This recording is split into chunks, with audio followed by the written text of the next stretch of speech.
നഷ്ടപ്പെട്ടത് നേടാൻ കഴിയും. 1 യോഹന്നാൻ 3 അധ്യായം 13 മുതൽ 24 വരെ. ധ്യാനത്തിനായിട്ട് 21 വാക്യം. പ്രിയമുള്ളവരെ, ഹൃദയം നമ്മെ കുറ്റം വിധിക്കുന്നില്ലെങ്കിൽ നമുക്ക് ദൈവത്തോട് പ്രാഗൽഭ്യമുണ്ട്. 1950 നടന്ന ശ്രദ്ധേയമായൊരു സംഭവകഥ റീഡേഴ്സ് ഡൈജസ്റ്റിൽ പ്രസിദ്ധീകരിച്ചിരുന്നു. ഈഡിത്ത് ടൈലറും കാളും തമ്മിലുള്ള വിവാഹം നടന്നിട്ട് 23 വർഷം കഴിഞ്ഞു. ആദർശസുന്ദരമായ ഒരു ദാമ്പത്യ ജീവിതമായിരുന്നു അവരുടേത്. ഏതെങ്കിലും തരത്തിലുള്ള നീരസത്തിൻ്റെ പോറൽ അവരുടെ ദാമ്പത്യ ജീവിതത്തിന് നേരെ ഒരിക്കൽ പോലും ഉണ്ടായിട്ടില്ല. അമേരിക്കയിൽ വാൾട്ട് ഹോം എന്ന സ്ഥലത്തായിരുന്നു അവർ താമസിച്ചിരുന്നത്. ഗവൺമെൻറ് ഉദ്യോഗസ്ഥനായ കാളിന് പലപ്പോഴും പല സ്ഥലങ്ങൾ യാത്ര ചെയ്യേണ്ടിയിരുന്നു. ഭാര്യയെ പിരിഞ്ഞ് താമസിക്കേണ്ടി വരുന്ന ഓരോ രാത്രിയും അയാൾ തൻ്റെ പ്രാണവിശ്വരിക്ക് കത്തെഴുതാനും താൻ സന്ദർശിക്കുന്ന പുതിയ സ്ഥലങ്ങളിൽ നിന്ന് കൗതുകമുള്ള പല സമ്മാനങ്ങളും വാങ്ങി അയക്കുവാനും അയാൾ മറക്കാറില്ല. 1950 അയാൾക്ക് ഏതാനും മാസത്തേക്ക് ഓക്കിനാവ എന്ന സ്ഥലത്ത് പോയി താമസിക്കേണ്ടി വന്നു. നാളുകൾ ഇഴഞ്ഞു നീങ്ങി. ഏകാഗ്നിയായി താമസിക്കുന്ന ഈഡിത്ത് ദിവസം എണ്ണി കഴിയുകയാണ്. 1, 2, 3 മാസം കഴിയുമ്പോൾ മടങ്ങിയെത്തുമെന്ന് തൻ്റെ പ്രിയപ്പെട്ട ഭർത്താവ് എഴുതുമെന്ന് ഈഡിത്ത് ഓർത്തു. കാത്തിരുന്നെങ്കിലും കത്തുകളുടെ വരവ് കുറഞ്ഞു. ഒടുവിൽ കത്തേ വരാതെയായി. പിന്നെ വേണ്ടേ സമ്മാനങ്ങൾ. ആഴ്ചകൾ ഏതാനും കഴിഞ്ഞു. ഭർത്താവിനൊരു കത്ത് കിട്ടി. അവൾ അത്യാർത്ഥതയോടെ കത്ത് തുറന്നു. പ്രിയപ്പെട്ട ഈഡിത്ത്, നാം തമ്മിലുള്ള ഭാര്യ ഭർത്തൃബന്ധം ഇനി തുടരേണ്ടതില്ല എന്ന് എങ്ങനെയാണ് നിനക്ക് എഴുതേണ്ടത് എന്ന് എനിക്ക് അറിഞ്ഞുകൂടാ. അശനിപാതം പോലെയായിരുന്ന ആ വാക്കുകൾ. ഈഡിത്ത് അടുത്തു കിടന്ന സോഫയിൽ കമിഴ്ന്നു കിടന്ന് കരഞ്ഞു. ഈഡിത്തിനത് വിശ്വസിക്കാൻ കഴിയുമായിരുന്നില്ല. എന്തിനധികം പോസ്റ്റിൽ കൂടി അയാൾ വിവാഹമോചനം നേടി. പിന്നീട് അയാൾ ഐക്യ എന്നൊരു 19കാരി ജപ്പാൻകാരി വേലക്കാരി പെണ്ണിനെ വിവാഹം ചെയ്തു.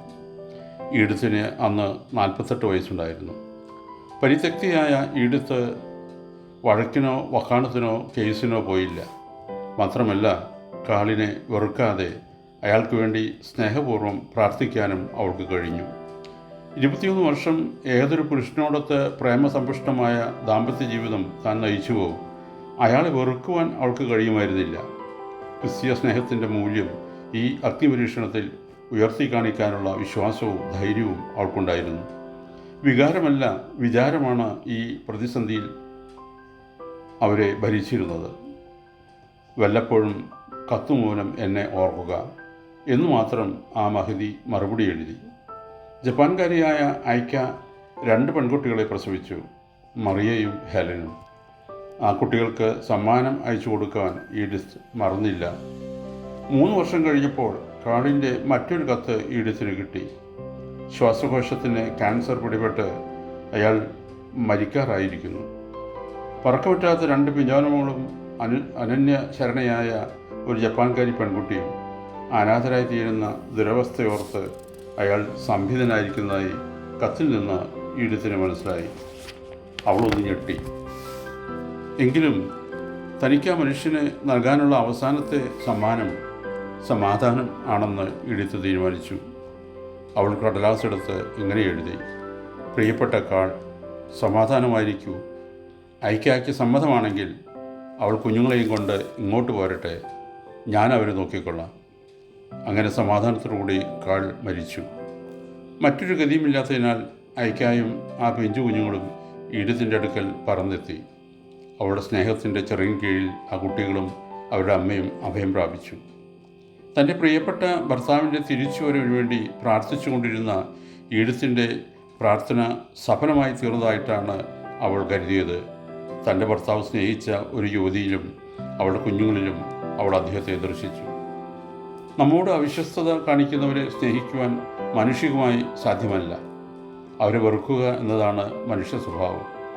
എന്നാൽ മറ്റുള്ളവരെ വെറുക്കുന്നതുകൊണ്ട് യാതൊരു ലാഭവുമില്ല, പ്രത്യുത നഷ്ടമേ ഉള്ളൂ. ക്രിസ്തു കാണിച്ച ഉദാത്തമായ സ്നേഹത്തിന് മാത്രമേ മറ്റുള്ളവരെ നമുക്ക് നേടാൻ കഴിയൂ. പ്രതികാരത്തിൻ്റെയും വെറുപ്പിൻ്റെയും വികാരങ്ങൾക്ക് നാം അടിപ്പെടുമ്പോൾ മറ്റുള്ളവർ നമുക്ക് നഷ്ടപ്പെടുമെന്ന് മാത്രമല്ല, നാം സ്വയം നശിക്കുകയും ചെയ്യും. ഓർക്കണമേ, ത്യാഗത്തിൻ്റെ മരുഭൂമിയിൽ നിന്ന് ഉത്ഭവിക്കുന്ന ഒരേ ഒരു വസ്തു സ്നേഹമാണ്. 1 കൊരിന്ത്യർ ലേഖനം 13:4. സ്നേഹം ദീർഘമായി ക്ഷമിക്കുകയും ദയ കാണിക്കുകയും ചെയ്യുന്നു. ദൈവം അനുഗ്രഹിക്കട്ടെ. പ്രാർത്ഥനയോടെ കർത്തൃ ശുശ്രൂഷയിൽ എളിയ ദാസൻ.